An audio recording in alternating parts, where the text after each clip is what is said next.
Welcome back to Queen City Country, everybody. I'm Adam Wurtzel. Our next guests are the talk of the town, and that is not just because it is the name of their new album, but they do join us right now, Darin and Brooke Aldridge. Nice to see you both. Good to see you too. Again, we've known each other for quite a while. Yeah.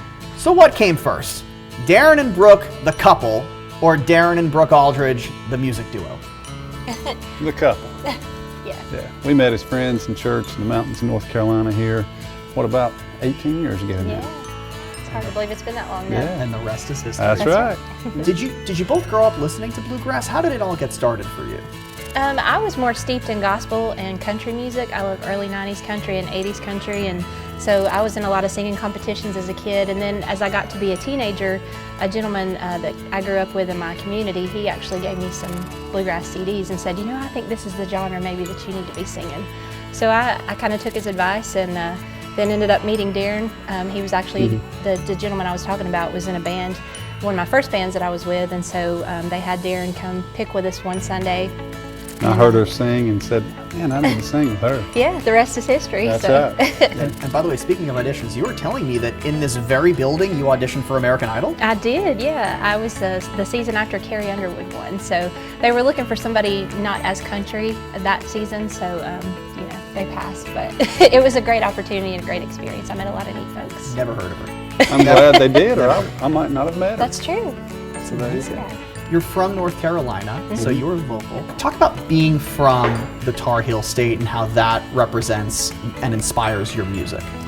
I think for our sound, it had everything to do with that, you know, how we were raised and the music and, you know, banjo and fiddles and guitars here in the western part of North Carolina. We both listened as our family sang and our grandparents, so I think that has a big play of how well that we both sing together now. Absolutely. Brooke, there's something about both of your voices separately and especially together that almost gives me like those goosebumps. And I think that the best way that I can describe it, and I was describing to my wife, is just pure. Where do you think that comes from? You know, we've talked a lot about that, probably just our families, the way we were raised and the types of music that we used to listen to growing up as kids.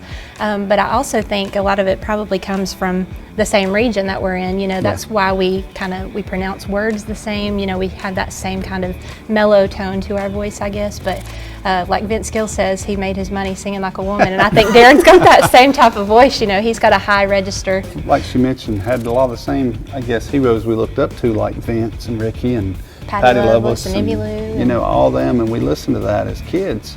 So we kind of have that sound that they had, you know, back in the 80s and 90s. Two of those heroes are on your new album, Talk of the Town. These are more so friends than work colleagues at this point. Of course, Vince Gill, who you mentioned, and Ricky Skaggs, who you mentioned. Talk about working with them. I said we've looked up to them really since I got in music. And to be at the Opry with them and both now call them friends is very amazing and a blessing in itself. But Vince and Ricky both have mentored us and been a part of several things in our career, and we couldn't be more thankful and happy that they are. Yeah, it's really cool to be at the Opry and have them stand inside stage, you know, watching and cheering you on. You know, that's a really good feeling when you've looked up to somebody like that. You've played the Grendel Opry stage over 50 times. So what is something, in your opinion, about the Opry that the average person might not know about? Oh goodness, let's see. Maybe that the circle, they may not know that the circle was cut from the Ryman stage to go into the new Opry House. The Opry House is so magical. All the dressing rooms, you know, backstage have different themes. Of course, Hee Haw was filmed there.